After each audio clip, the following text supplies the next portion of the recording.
வணக்கம் நம்மள episode number 9 cut பண்ணி ஓப்பன் பண்ணா ஹீரோவும் அவனோட பையனுமா சேர்ந்துக்கிட்டு காணாம போன பாத்திமாவை காட்டுக்குள்ள தேடிட்டு இருக்காங்க. ஹீரோ அவனோட பையன் கிட்ட டே இருட்ட போது இனிமே நம்ம இங்க இருந்தா நமக்கு சேஃப் கிடையாது, சோ இப்ப போயிட்டு நம்ம காலையில வந்து அவளை தேடலாம் அப்படிங்கிறான். அதுக்கு ஹீரோவோட பையன் இல்ல காலையில வரைக்கும் அவளை நம்ம இந்த காட்டுக்குள்ள தனியா விட்டுட்டு போக முடியாது, அவ எங்க இருக்கா என்ன பண்றாலாம் யாருக்குமே தெரியாது, சோ அவளுக்கும் அது சேஃப் கிடையாது, அதனால அவளை இப்பவே தேடி கண்டுபிடிக்கலாம் அப்படின்னு பேசிட்டு இருக்கான். அந்த நேரத்துல தான் ஹீரோவுக்கு காலில் திடீர்னு ஒரு வலி ஏற்படுது. மேற்கொண்டு அவன் நடக்கிறதுக்கு ரொம்பவுமே கஷ்டப்படுறான். அதாவது நம்ம ஹீரோவுக்கு இந்த முடக்குவாதம்லாம் சொல்லுவாங்கல்ல, அந்த மாதிரி ஒரு நோயோட ஆரம்ப கட்டத்துல இருக்கான். இதை பார்த்த உடனே ஹீரோவோட பையன் பாத்திமாவை தேடுறதை கைவிட்டுட்டு ஹீரோவை கைத்தாங்களா கூப்பிட்டு ஊருக்குள்ள போக ஆரம்பிக்கிறான். அப்படியே இன்னொரு பக்கம் பாத்திமா இருக்கிற இடத்துக்கு வந்தா அங்க எல்ஜின் பாத்திமா கம்ஃபர்ட்டா இருக்கிறதுக்காக பெட் எல்லாம் அரேஞ்ச் பண்ணிட்டு இருக்கான். அவங்கிட்ட பாத்திமா, இந்த பாரு எல்ஜின், உங்ககிட்ட பேசிட்டு இருக்கிற அந்த பேயை நானும் பார்த்தேன், நான் உங்ககிட்ட ஒண்ணு சொல்றேன் தெளிவா கேட்டுக்கோ, அந்த பேய் நல்ல பேய் கிடையாது, அது சொல்றது எதுவும் உண்மை கிடையாது, என் வயிற்றுக்குள்ள வளர்றது என்னன்னு தெரியாது, ஆனா அது ஒரு நல்லது கிடையாது, அது ஒரு கெட்டது, அது இந்த உலகத்துக்கு வர்றதுக்கு முன்னாடியே ஒரு உயிரை எடுத்திருக்கு, உலகத்துக்கு வந்ததுக்கு அப்புறமா என்னெல்லாம் நடக்கும் அப்படிங்கறத நீ புரிஞ்சுக்கோ, அந்த பேய் சொல்றது எதுவுமே நம்பாத,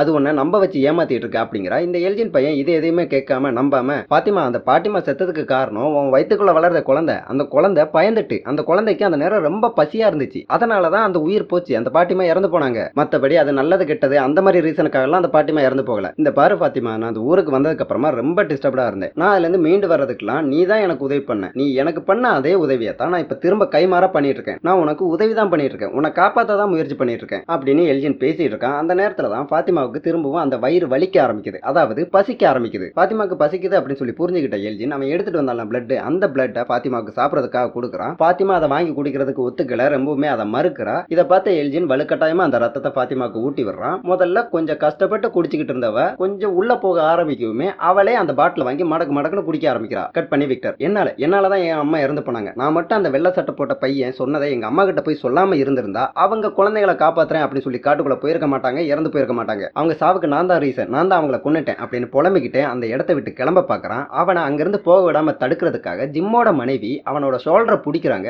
அப்படி இவங்க அவனோட ஷோல்டரை பிடிச்சதுமே இவங்களுக்குள்ள ஏதோ ஒண்ணு இவங்க ஃபீல் பண்ண ஆரம்பிக்கிறாங்க. அப்படி இவங்க ஏதோ ஒண்ணு ஃபீல் பண்ண ஆரம்பிச்சதும் அந்த ஷோல்டர்ல இருந்து கையை எடுத்துறாங்க. விக்டரும் புலம்பிக்கிட்டே அந்த இடத்தை விட்டு கிளம்பி போறான். அவன் அங்கிட்டு போனதும் சாரா ஜிம்மோட மனைவி கிட்ட, நீங்க இப்ப ஏதோ ஃபீல் பண்ணீங்களே என்ன அது அப்படிங்கிறா. அதுக்கு ஜிம்மோட மனைவி, எனக்கு அது என்னன்னு தெரியல அப்படின்னு பேசிட்டு இருக்காங்க. அந்த நேரத்துல ஹீரோவோட அசிஸ்டன்ட் வந்து, ஜூலிக்கு இந்த மாதிரி ஆயிருச்சு, அவ இப்ப கிளினிக்ல இருக்கா, நீங்க சீக்கிரம் அங்க வாங்க அப்படின்னு சொல்லி இவங்களை கிளினிக் கூட்டு போறான். கிளினிக்ல டாக்டரும் ஜூலியை செக் பண்ணி பார்த்துட்டு, நீ இப்ப நார்மலா தான் இருக்க அப்படின்னு பேசிட்டு இருக்காங்க. ஜூலிக்கு இப்ப திடீர்னு இப்படி ஆயிருக்குல, அது மறுபடியும் திரும்ப வந்தா என்ன பண்றது, அதனால மொத்த ஃபேமிலியோட 1-2 நாளைக்கு நீங்க இங்க கிளினிக்லயே தங்கிருங்க அப்படின்னு டாக்டர் சொல்லிட்டு அங்கிட்டு போறாங்க. அவங்க அங்கிட்டு போனதும் ஜிம் வந்து என்ன ஆச்சு அப்படிங்கறத ஜூலிட்ட கேட்கறான். ஜூலியா அந்த இடத்துக்கு போனதுக்கு அப்புறம் தானே இதெல்லாம் நடந்துச்சு, அதை எல்லாத்தையுமே சொல்றா. ஆனா அந்த இடத்துக்குள்ள போனதுக்கு அப்புறமா இவ பார்த்த விஷயத்தை எதுவுமே இவங்க கிட்ட சொல்லல. இப்படி இவங்க பேசிட்டு இருக்கிற நேரத்துல தான் ஜிம்மோட மனைவி அங்க வர்றாங்க. ஜிம்மோட மனைவி அங்க வந்ததுமே, சரி நீங்க பேசிட்டு இருங்க, நான் அதோ வந்துறேன் அப்படின்ட்டு அங்க இருந்து கிளம்புறான். இன்னொரு பக்கம் இதே ஆஸ்பத்திரியில இருக்கிற மொட்டை அவனுக்கு ஒட்டி இருக்கிற பேண்டேஜ் பிரிச்சுட்டு இருக்கான். அப்படி பிரிச்சுட்டு இருக்கிற நேரத்துல தான் அந்த வண்டோட சத்தம் இவன் காதுகள்ல கேக்குது. அந்த சத்தம் ரொம்ப ஹெவியாவே கேக்குது. அது இவனுக்கு ரொம்ப இரிட்டேஷனை கொடுக்குது. இவன் அந்த சத்தம் கூடவும் அந்த இரிட்டேஷன் கூடவும் போராடிட்டு இருக்கிற அந்த நேரத்துல தான்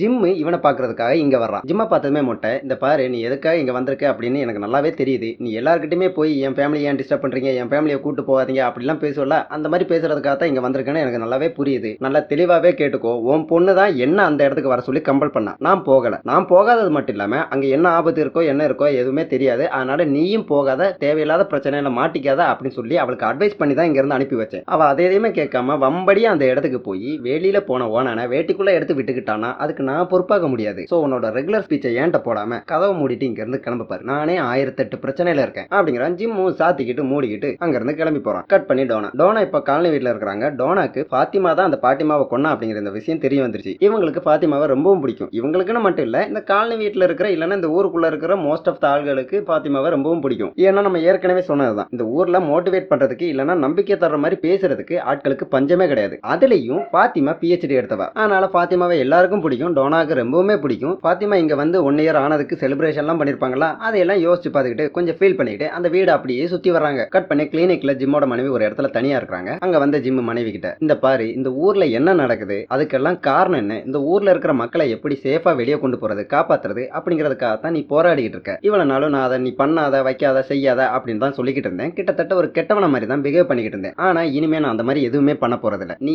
எது பண்றதா இருந்தாலுமே உன் கூட சப்போர்ட்டிவா நான் இருக்க போறேன், நீ இறங்கி ஆடு கபிலா, இது நம்ம காலம், வர்ற இடத்துல வச்சு பார்த்துப்போம் அப்படிங்கிறான். இதை கேட்டு ஜிம்மோட மனைவியும் கொஞ்சம் சந்தோஷப்படுறாங்க. கட் பண்ணி ஹீரோவோட பையனும் இப்ப ஹீரோவோட இடத்துல தான் இருக்காங்க. ஹீரோக்கு இப்ப முடக்குவாதம்னு ஒரு நோயோட ஸ்டார்டிங் ஸ்டேஜ்ல இருக்குல்ல, சரியா இவனுக்கு அந்த நோய் தான் இருக்கான்னு எனக்கு தெரியல, நான் நம்ம புரிஞ்சுக்கிறதுக்காக தடுக்கிறதுக்காக அந்த நோய்னு சொல்றேன். அந்த நோயோட ஸ்டார்டிங் ஸ்டேஜ் இன்னைக்கு நேத்து ஆரம்பிச்சது இல்ல, எப்பவோ ஆரம்பிச்சது. ஹீரோ அதை அவனோட பையன் கிட்ட இவ்வளவு நாள் சொல்லாம இருந்தான். இப்ப ஹீரோட பையனை அதை நேர்ல பார்த்து தெரிஞ்சுக்கிட்டான். அவன் நம்ம ஹீரோ கிட்ட ஏன் இவ்வளவு நாள் என்கிட்ட அதை சொல்லல, ஏன் என்கிட்ட அதை ஹைட் பண்ணீங்க அப்படின்னு முதல்ல அதை பத்தி பேசுறாங்க. அப்படி முதல்ல அதை பத்தி பேசினதுக்கு அப்புறமா ஹீரோ தன்னோட பையன் கிட்ட, அந்த அசிஸ்டண்டோட அம்மா இறந்து போன போது அந்த இடத்துல தான் நான் இருந்தேன். அந்த பேய்கள் என்ன கட்டாயப்படுத்தி அவங்களோட சாவை என்ன பார்க்க வச்சுச்சு. அவங்க துடி துடிச்சு செத்தது எல்லாத்தையுமே நான் பார்த்துக்கிட்டு இருந்தேன். அந்த பேய்கள் எதுக்காக அதை பண்ணிச்சு, என்ன தகர்க்கிறதுக்காக அதை பண்ணிச்சு, ஸ்ட்ராங்கா இருக்கிற என்ன வீக் பண்றதுக்காக அதை பண்ணிச்சு. இப்ப பாத்திமா அவ வயிற்றுக்குள்ள இருக்கிற குழந்தை அவ காணாம போனது, இது கூட அந்த பேய்கள் என்ன தகர்க்கிறதுக்காக என்ன வீக் பண்றதுக்காக பண்றதோன்னு கூட எனக்கு டவுட்டா இருக்கு அப்படின்னு பேசிட்டு இருக்கான். அந்த நேரத்துல தான் நர்ஸ் யூனிஃபார்ம் போட்ட பேய் ஜன்னலை தட்டி, என்னப்பா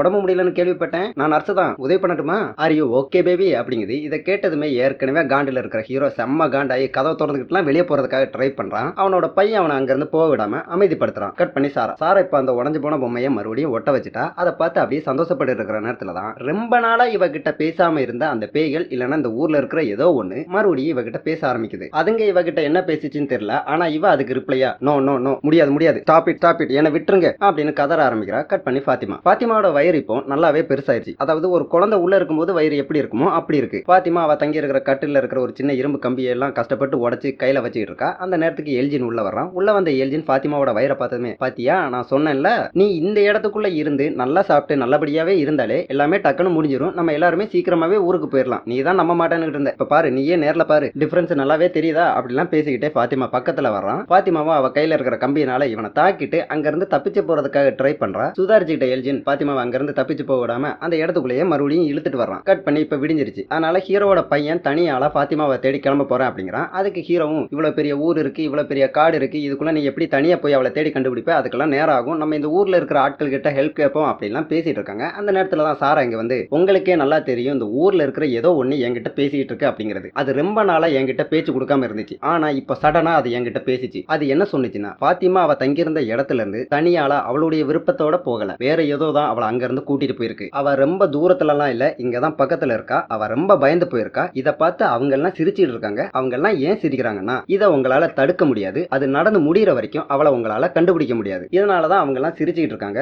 உங்களால பாத்திமாவை காப்பாற்ற முடியாது, இது நீங்க தெரிஞ்சாகணும் அப்படிங்கிறது அவங்களோட விருப்பம் அப்படின்னு சொல்ற. இதை கேட்டு ஹீரோவும் ஹீரோட பையனும் அதிர்ச்சி ஆகுறாங்க. கட் பண்ணி விக்டர் அவன் இந்த ஊருக்கு வந்த நாள்ல இருந்து இது நாள் வரைக்கும் எதுக்காவது உதவும் அப்படின்னு சொல்லி அவன் கலெக்ட் பண்ணி வச்சிருந்த பொருட்கள் எல்லாத்தையுமே ஜன்னல் வழியா தூக்கி வெளியே அடிச்சுட்டு இருக்கான். அதுக்கப்புறமா ரொம்ப டிஸ்டர்படா இருக்கான். இதை பார்த்து காலனி வீட்டுல இருக்கிற எல்லாரும் விக்டருக்கு என்ன ஆச்சு அப்படின்னு நினைச்சு ரொம்பவுமே பயந்து போறாங்க. விக்டர் இது எதையுமே கண்டுக்காம கையில ஒரு கோடாரி எல்லாம் எடுத்துக்கிறான். இதை பார்த்து காலனி வீட்டுல இருக்கிறவங்க இன்னும் பயப்படுறாங்க. விக்டர் அந்த கோடாரியை வச்சு என்ன பண்ண போற, எதுவும் தேவையில்லாத பண்ணாத, அந்த கோடாரி அப்படியே ஒரு ஓரமா வச்சிரு அப்படிங்கிறாங்க. அதுக்கு விக்டர், நான் இங்க இருக்கிற யாரையுமே இந்த கோடாரியை வச்சு எதுவுமே பண்ண போறதில்ல, என்னால உங்களுக்கு எந்த ஒரு ஆபத்துமே வராது, இந்த கோடாரி ஒரு மரத்தை வெட்டுறதுக்காக தான் அப்படின்னுட்டு அந்த கோடாரியை எடுத்துக்கிட்டு அந்த இடத்துல இருந்து கிளம்புறான். கட் பண்ணி ஊர்ல ஒரு ரெஸ்டாரண்ட் இருந்துச்சு, அது அசிஸ்டண்டோட அம்மா இறந்து போனதுக்கு அப்புறமா மூடப்பட்ட நிலைமையில இருந்துச்சு. அதை இந்த பஸ்ஸை ஓட்டிட்டு வந்த அம்மா திரும்ப ரீஓபன் பண்ணிட்டாங்க. இப்போ இந்த இடத்துக்கு வந்து நிறைய பேர் சாப்பிட்டு இருக்காங்க. அந்த இடத்துக்கு ஜிம்மோட ஃபேமிலியும் வந்து சேர்றாங்க. வந்தவங்க மத்த 3 பேரும் நல்லா சிரிச்சு பேசிக்கிட்டு ஜாலியா சாப்பிடுறாங்க. ஆனா ஈத்த மட்டும் கொஞ்சம் அப்செட்டாவே இருக்கான். இவன் ஏன் அப்செட்டா இருக்கான்னா, ஜூலியை தேவையில்லாம மோட்டிவேட் பண்ணி அந்த இடத்துக்குள்ள அனுப்பி வச்சது இவன் தான். ஜூலி அந்த இடத்துக்குள்ள போனதுக்கு அப்புறமா தான் கீழே விழுந்து துடிச்சிட்டு இருந்தா. சோ அவளுக்கு அப்படி ஒண்ணு நடக்கிறதுக்கு நம்ம தானே ரீசன், என்னால தானே அவளுக்கு இப்படி ஆச்சு அப்படிங்கிற அந்த ஒரு குற்ற உணர்ச்சியோட அப்செட்டோட இருக்கான். இத மத்தவங்களும் புரிஞ்சுக்கிறாங்க. கட் பண்ணி ஹீரோ இப்ப டோனாவை பாக்குறதுக்காக வந்திருக்கான். டோனா கிட்ட இவன் பேச வந்த விஷயம் வேற. இவன் பேச ஆரம்பிக்கிறதுக்கு முன்னாடியே டோனா, இங்க பாரு, பாத்திமா தான் அந்த பாட்டிமாவை கொன்னா அப்படிங்கிற அந்த விஷயத்தை நான் யாருக்கிட்டயுமே சொல்ல போறதில்ல, ஏன்னா அவ இங்க இருக்கிறவங்களுக்கு நிறைய நம்பிக்கை கொடுத்திருக்கா, அப்படிப்பட்ட ஒரு தீயை இப்படிப்பட்ட ஒரு விஷயத்தை பண்ணிட்டா அப்படின்னு இங்க இருக்கிறவங்களுக்கு தெரிஞ்சிருச்சுன்னா இங்க கொஞ்சம் நஞ்ச நம்பிக்கையோட இருக்கிற மத்தவங்களும் அந்த நம்பிக்கையை இழந்துருவாங்க. சோ அவங்க கிட்ட இருந்து அந்த நம்பிக்கை போக கூடாது அப்படிங்கிறதுக்காக நான் அந்த விஷயத்தை பத்தி இங்க யாருக்கிட்டயுமே சொல்ல போறதில்ல. அதனால நீ தேவையில்லாம அதை பத்தி எல்லாம் யோசிச்சு பயந்து என்ன கன்வின்ஸ் பண்றதுக்காக எல்லாம் ட்ரை பண்ண வேணாம், நான் யாருக்கிட்டயுமே சொல்ல மாட்டேன் அப்படிங்கிறாங்க.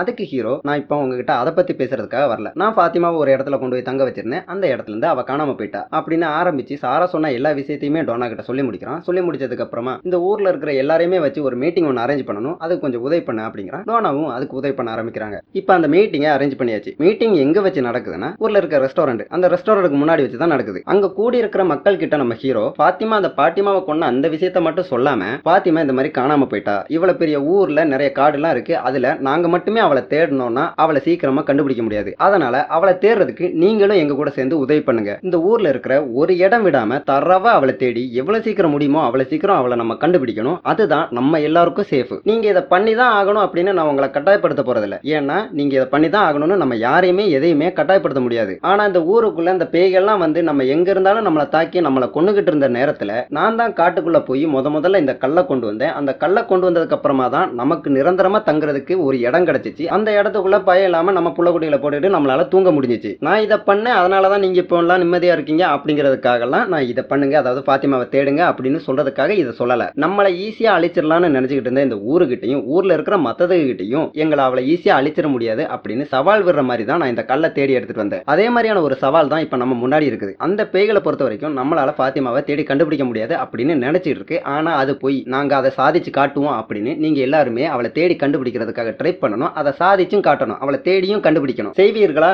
நீங்கள் இதை செய்வீர்களா அப்படின்னு பேசினதுக்கு அப்புறமா யாருமே தனியா போய் தேட வேணாம். ஏன்னா தனியா போறதும் சேஃப் கிடையாது. எல்லாருமே ஒவ்வொரு பேரா போங்க, அதாவது ரெண்டு பேரா போங்க. ரெண்டு பேரா போய் உங்களால எங்கெல்லாம் முடியுதோ அங்கெல்லாம் தேடுங்க. எவ்வளவு சீக்கிரம் முடியுமோ அவ்வளவு சீக்கிரம் அவளை கண்டுபிடிக்கிறதுக்கு நம்ம எல்லாரும் ஒன்னா போராடுவோம். யாருமே நான் ஃபோர்ஸ் பண்ணல, உதவி பண்றதுக்கு விருப்பம் இருக்கிறவங்க இதை பண்ணுங்க அப்படின்னு எல்லாரும் முன்னாடியும் பேசி முடிக்கிறான். இங்க இருக்கிறவங்களும் பாத்திமாவை தேடுறதுக்கு ஒத்துக்கிறாங்க. இப்போ ஒவ்வொரு ஜோடியா போய் தானே தேடுறதுக்கு ஹீரோ சொல்லியிருக்கான். அதனால ஜூலியும் ஜிம்மோட மனைவியும் ஒரு டீமா போறாங்க. ஈத்தனும் ஜிம்மும் ஒரு டீமா போறாங்க. ஹீரோ அவனோட அசிஸ்டன்ட் கூட ஒரு டீமா போறான். ஹீரோவோட பையன் டீம் இல்லாம தனியாளா நிக்கிறான். அந்த இடத்துக்கு எல்ஜி வந்து, நான் உன் கூட டீம் ஆகட்டுமா, பாத்திமா எனக்கு நிறைய உதவி பண்ணிருக்கா, அவளுக்காக நான் இதை கூட பண்ணலனா தப்பாயிரும், நான் உன் கூட சேர்ந்து பாத்திமா தேடட்டுமா அப்படிங்கிறான். அப்படியே இன்னொரு பக்கம் பாத்திமாவை பார்த்தா பாத்திமா இப்ப இருக்கிறதே ஒரு சீக்ரெட் ரூமுக்குள்ள தான் இருக்கிறா, சீக்ரெட்டான இடத்துக்குள்ள தான் இருக்கிறா. அந்த இடத்துக்குள்ளேயே இன்னொரு சீக்ரெட் ஏரியா இருக்கு, அதை மூடி போட்டிருக்காங்க. அதை இப்ப பாத்திமா கண்டுபிடிக்கிறா, அதை திறக்கிறதுக்காக ட்ரை பண்றா. ஆனா இவ எவ்வளவுதான் கஷ்டப்பட்டாலும் அதை திறக்க முடிய மாட்டேங்குது. அப்படியே இந்த பக்கம் பாத்திமாவை தேடுற இடத்துக்கு பார்த்தா இந்த டோனாவும் போலீஸ்காரமாவும் ஒரு டீமா இருக்காங்க. டோனா கிட்ட இந்த போலீஸ்காரமா, இங்க என்னதான் நடந்துட்டு இருக்கு, எனக்கு ஒரு இளவும் புரியல. திடீர்னு பார்த்தா பேய்கள் வருது, திடீர்னு பார்த்தா யாரோ சாகுறாங்க, திடீர்னு பார்த்தா இந்த ஊருக்குள்ள கொலகார பொண்ணு இருக்குன்னு யாரெல்லாம பேசிக்கிறாங்க.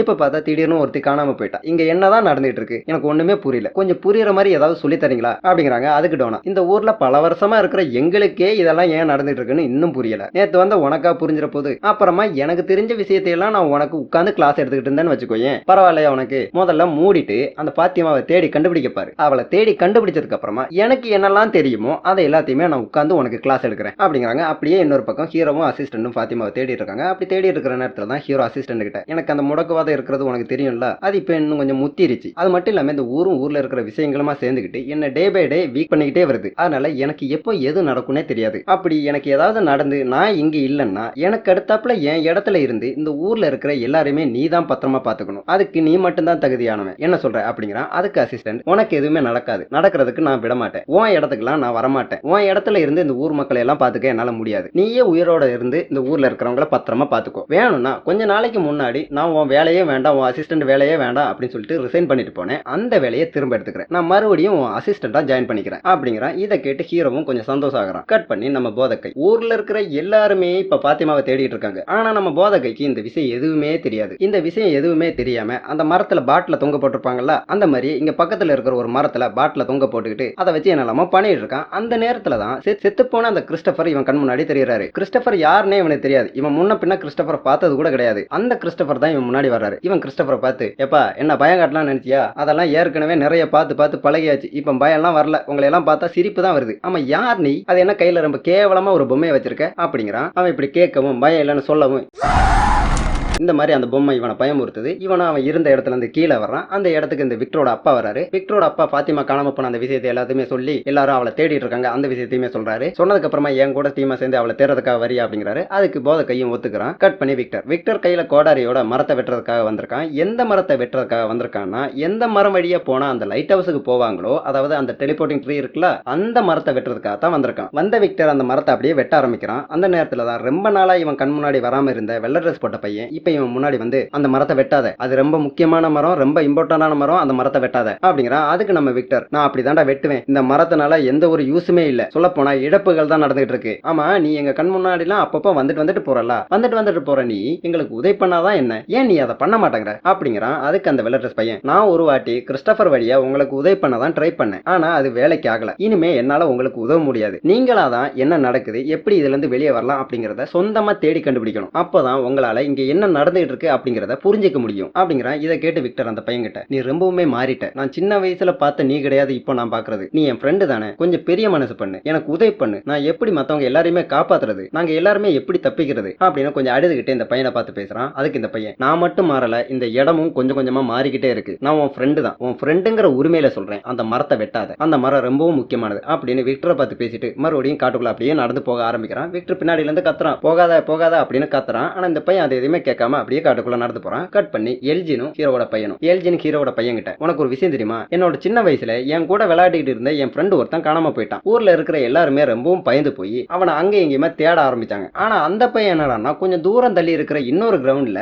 வேற பசங்க கூட ஜாலியா விளையாடிக்கிட்டு இருந்தான் அப்படிங்கிறான். இதை கேட்டு ஹீரோட பையனுக்கு செம்மையா கோவம் வருது. சோ சின்ன வயசுல உன் ஃப்ரெண்டு காணாம போன விஷயம் மாதிரி தான் இப்ப பாத்திமா காணாம போன விஷயம்னு நீ சொல்ல வர்ற, பேசாம மூடிட்டு போயிரு, எதை கொண்டு அடிப்பேனே எனக்கு தெரியாது, உனக்கு இந்த ஊரை பத்தி தெரியுமா, இந்த ஊர்ல வச்சுதான் நான் எங்க அம்மாவை இழந்தேன், இப்ப என் மனைவியும் அவ வயித்துல இருக்கிற குழந்தையும் காணாம போயிட்டாங்க, அவங்களையும் நான் இழந்துடக்கூடாது அப்படிங்கிறதுக்காகத்தான் நானும் பயந்து இந்த ஊர்ல இருக்கிற மத்த எல்லாருமே பயந்து பரபரப்பா அவளை தேடிட்டு இருக்கோம், அந்த விஷயமும் சின்ன வயசுல உன் ஃப்ரெண்டு காணாம போன விஷயமும் ஒண்ணு கிடையாது அப்படின்னு கொஞ்சம் கோவத்தோட எல்ஜினை திட்டிட்டு இருக்கான். கட் பண்ணி ஈத்தனும் ஜிம்மும் இவங்க இந்த ஊருக்கு வந்த போது ஒரு ஆர்வியில தான் வந்திருப்பாங்க. அது ஒரு இடத்துல குப்புறக்கா விழுந்திருக்கும். அந்த இடத்துக்கு வந்திருக்காங்க பாத்திமாவை தேடிக்கிட்டு. இங்க வந்து பார்த்ததும் பாத்திமா இங்க இல்லங்கிறத தெரிஞ்சுக்கிறாங்க. அதை தெரிஞ்சுக்கிறதுக்கு அப்புறமா ஜிம்மு இப்ப இந்த சின்ன பையன் ஒரு குற்ற உணர்ச்சியோட இருக்கான்ல, ஜூலிக்கு அப்படி நடந்ததுக்கு தான் காரணம் அப்படிங்கிற ஒரு குற்ற உணர்ச்சியோட இருக்கான்ல, அதுல இருந்து இவனை வெளியே கொண்டு வரதுக்காக, தம்பி இப்ப நீ எந்த மனநிலைமையில இருக்க அப்படிங்கிறது எனக்கு நல்லாவே தெரியும், ஏன்னா நான் ரொம்ப நாளா அந்த மனநிலைமையில தான் இருக்கேன், ஏன்னா நம்ம இந்த ஊருக்குள்ள வந்தபோது இந்த வண்டியை ஓட்டிட்டு வந்தது யாரு, நான் தான். சோ நான் இந்த வண்டியை ஓட்டிட்டு வந்ததுனால தான் நம்ம இந்த ஊருக்குள்ள வந்தோம், அதுக்கப்புறமா தான் மற்ற பிரச்சனைகள் எல்லாம் ஆரம்பிச்சிச்சு அப்படிங்கிற அந்த குற்ற உணர்ச்சியோடவே நான் ரொம்ப நாள் இருந்துகிட்டு இருந்தேன். ஆனா போக போக தான் எனக்கு விஷயம் புரிய ஆரம்பிச்சிச்சு, இது எதுவுமே ஏன் தப்பு கிடையாது, நம்ம இங்க வரணும், இந்த பிரச்சனைகள் எல்லாம் சந்திக்கணும் அப்படிங்கிறது விதி. அது போலதான் இப்ப ஜூலிக்கு நடந்த விஷயமும், ஜூலிக்கு நடந்த விஷயத்துக்கும் உனக்கும் எந்த ஒரு சம்பந்தம் கிடையாது, அவளுக்கு அப்படி நடந்ததுக்கு நீ பொறுப்பு கிடையாது அப்படிங்கிற இந்த சின்ன பையனும் அதை கொஞ்சம் டக்குன்னு புரிஞ்சுக்கிறான். இவங்க அப்படி அதெல்லாம் பத்தி பேசிட்டு அந்த இடத்துல இருந்து கிளம்ப போறாங்க. அப்படி கிளம்ப போற நேரத்துல தான் இந்த வேனுக்குள்ள ஆர்விக்குள்ள ஒரு ரேடியோ ஒண்ணு இருக்கும். அந்த ரேடியோல இருந்து அந்த தோமஸ் பேசுறான், அப்பா நீங்க இங்க இருக்கீங்களா, ப்ளீஸ்பா என்ன இங்க தனியா விட்டுட்டு போவாதீங்கப்பா, ப்ளீஸ்பா அப்படின்னு கெஞ்சுற மாதிரியே பேசுறான். இதை பாக்குற ஜிம்மு ஈத்தனும் இதை கண்டுக்காம அங்க இருந்து வெளியே போறாங்க. முதல்ல கெஞ்சிக்கிட்டு இருந்த தோமஸ் இப்ப கொஞ்சம் திமிரு பிடிச்சவன மாதிரி ப்ளீஸ்பா இங்க இருந்து போவாதீங்கப்பா அப்படின்னு நக்கல் பண்ணி சிரிக்கிற மாதிரியே சிரிக்க ஆரம்பிக்கிறான். கட் பண்ணி ஜூலியும் ஜிம்மோட மனைவியும் சேர்ந்துக்கிட்டு விக்டர் ஒரு பழைய வேன்ல எல்லாம் வந்து தங்கியிருப்பான்ல, அந்த இடத்துக்கெல்லாம் வந்து பாத்திமாவை தேடுறாங்க. பாத்திமா இவளுக்கு, அதாவது ஜூலிக்கு எவ்வளவு முக்கியம் அப்படிங்கறத ஜூலி முதல்ல அவங்க அம்மா கிட்ட சொல்றா. அதுக்கப்புறமா அந்த இடத்துக்குள்ள போனதுக்கு அப்புறமா இவ என்னெல்லாம் பார்த்தாலோ அந்த எல்லா விஷயத்தையுமே அவங்க அம்மா கிட்ட சொல்றா. அந்த குழந்தைங்க எல்லாம் அங்குயி சத்தம் கேட்டிருக்குமே, அது எல்லாத்தையுமே அவங்க அம்மா கிட்ட சொல்றா. அவங்க அம்மாவும் இதெல்லாம் கேட்டதுக்கு அப்புறம் இவங்களும் இந்த மாதிரியான ஒரு சிச்சுவேஷன்ல தானே கடந்து வர்றாங்க, சோ அவ எவ்வளவு கஷ்டப்பட்டிருப்பா அப்படிங்கிறது இவங்களுக்கு தெளிவா புரியுது. அதனால இவங்க ஜூலியை ஆறுதல் படுத்திட்டு இருக்காங்க. அந்த நேரத்துல தான் இவங்க கண் முன்னாடி வர்ற குழந்தைங்கள்ல ஒரு குழந்தை இப்ப இந்த இடத்துக்கு வந்து நிக்குது. அந்த குழந்தை இவங்களை பார்த்து என் பின்னாடியே வா அப்படின்னு சைகை காட்டிட்டு முன்னாடி நடந்து போகுது. இவங்களும் ஏதோ ஒரு காரணத்துக்காக அந்த குழந்தை நம்மளை ஃபாலோ பண்ண சொல்லுது அப்படின்னு புரிஞ்சுக்கிட்டு அந்த குழந்தைய ஃபாலோ பண்ணி போக ஆரம்பிக்கிறாங்க. கட் பண்ணி விக்டரோட அப்பா போதகையிட்ட, நான் என் பையன் விக்டரை சின்ன வயசுல பார்த்த மாதிரியே இப்ப இல்ல, அவன் இப்ப ரொம்பவுமே சேஞ்ச் ஆயிட்டான், சில நேரங்கள்ல அவன் பண்றதை பார்த்து அவன் நார்மல் கிடையாது, அவனுக்கு பைத்தியம் பிடிச்சிருச்சோ அப்படின்னு கூட எனக்கு நினைக்க தோணுது அப்படிங்கிறாரு. இதை கேட்டு போதகை, அப்படிலாம் நினைக்காதீங்க, விக்டர் கடந்து வந்த பாதையில நம்ம எல்லாம் கடந்து வந்திருந்தோம்னா நம்ம எல்லாம் இப்படி இங்க இருந்திருப்போமா, இப்படி எல்லாம் பேசிக்கிட்டு இருந்திருப்போம் கூட தெரியாது. நினைச்சு பாருங்க, ஒரு மிகப்பெரிய மர்மங்கள் பயம் எல்லாம் நிறைஞ்ச ஒரு ஊரு, அந்த ஊருக்குள்ள மித்த எல்லாருமே இறந்து போயிட்டாங்க, ஒரே ஒரு சின்ன பையன் மட்டும் உயிரோட இருக்கான். உயிரோட இருக்கிற அந்த சின்ன பையனுக்கு பேச்சு துணைக்கு கூட யாருமே இல்ல, அவன் கண் முன்னாடி அவ்வளவு சாவு நடந்திருக்கு, அத்தனை புணங்களை பார்த்திருக்கான், அத்தனை புணங்களையும் எடுத்து அப்புறப்படுத்தி அவங்களுக்கு தேவையான மரியாதை எல்லாம் பண்ணிருக்கான். அவன் இடத்துல நீங்க இருந்திருந்தா இதெல்லாம் பண்ணிருப்பீங்களா, இல்ல நான் இருந்திருந்தா நான் பண்ணிருப்பேனா, நம்ம எல்லாம் எப்பவோ செத்துருப்போம். இங்க இருக்கிறதுலயே ரொம்பவும் ஸ்ட்ராங்கா இருக்கிறது, ரொம்ப நார்மலா இருக்கிறது அவன் தான், அவன் மட்டும் தான் அப்படின்னு விக்டரோட அப்பா பார்த்து சொல்லிட்டு போதகை அங்க இருந்து கிளம்புறான். கட் பண்ணி எல்ஜினும் ஹீரோட பையனுமா சேர்ந்துக்கிட்டு பாத்திமாவை தேடிக்கிட்டு ஃபர்ஸ்ட் சீசன்ல என்னமோ நம்ம ஒரு ஆத்தங்கரையோ குளமோ பார்த்திருப்போமே அந்த இடத்துக்கு வந்து நிக்கிறாங்க. அந்த இடத்துல வச்சு எல்ஜின் ஹீரோட பையன் கிட்ட,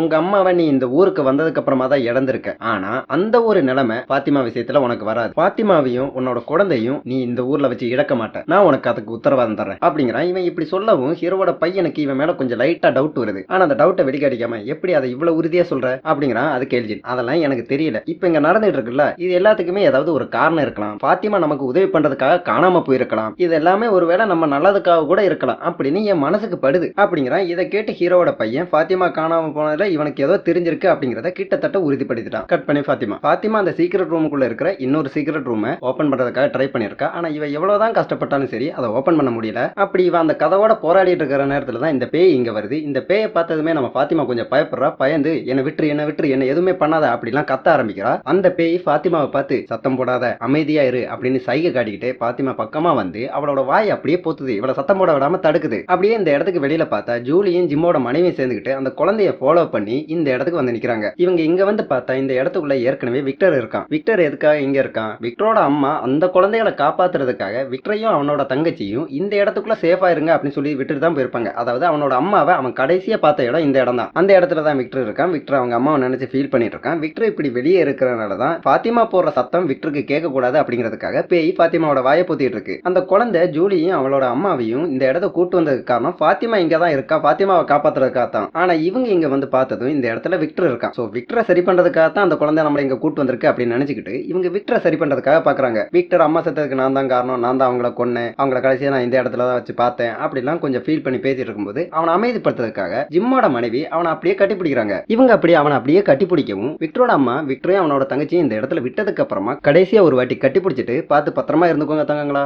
லவ் யூ சோ மச் அப்படின்னு கொஞ்சம் நல்லா ஃபீல் பண்ணிலாம் பேசிட்டு தான் அந்த இடத்துல இருந்து கிளம்பி போயிருப்பாங்க. அந்த காட்சி இப்ப ஜிம்மோட மனைவிக்கு தெரியுது. அந்த காட்சி ஜிம்மோட மனைவிக்கு தெரிய வரவுமே ஜிம்மோட மனைவி விக்டர் அப்படியே பிடிச்சி தள்ளி விட்டு இல்ல இது சாத்தியமே இல்ல, இதுக்கு வாய்ப்பே கிடையாது அப்படின்னு அழுதுகிட்டே அந்த இடத்துல இருந்து வெளியே வராங்க. ஜூலியும் பின்னாடி இருந்து என்னமாச்சு அப்படின்னு கேட்டுக்கிட்டே இவங்க பின்னாடியே வர்றா. ஜிம்மோட மனைவி அதுக்கு எந்த பதிலுமே சொல்லாம இல்ல இது சாத்தியம் இல்ல, இதுக்கு வாய்ப்பே இல்ல அப்படின்னு திரும்ப அழுதுகிட்டே சொல்லிட்டு இருக்காங்க. இவங்க இப்படி அழுதுகிட்டே சொல்லிட்டு இருக்கிற நேரத்துல தான் விக்டரோட அம்மாவுக்கு அன்னைக்கு நைட்டு என்ன நடந்துச்சு அப்படிங்கிறது இவங்களுக்கு தெரிய வருது. விக்டரோட அம்மா அவங்களோட 2 குழந்தைகளையும் இந்த இடத்துல விட்டுட்டு ரொம்பவும் கஷ்டப்பட்டு அந்த மரம் இருக்கிற இடத்துக்கு போய் சேர்ந்திருப்பாங்க. அங்க போய் பார்த்தா செகண்ட் சீசன்ல நம்ம ஒரு இளிச்சவாயம் பேயை பார்த்திருப்போம். அந்த பேயை கூட நம்ம ஹீரோ கொண்டிருப்பான். அந்த பேய் இப்ப இந்த இடத்துல இருக்குது. இங்க இருக்கிற இந்த பேய் நம்ம விக்டரோட அம்மாவை பார்த்து அப்படியே ஓடி வந்து தாக்கி கொள்ளுது. இதுல நம்ம கவனிக்க வேண்டிய விஷயம் என்னன்னா இது நாள் வரைக்கும் இந்த பேய்கள் எத்தனையோ பேரை கொண்டு இருக்கு. ஆனா அது எல்லாத்தையுமே பொறுமையா நடந்து போய் தான் கொண்டு இருக்கு.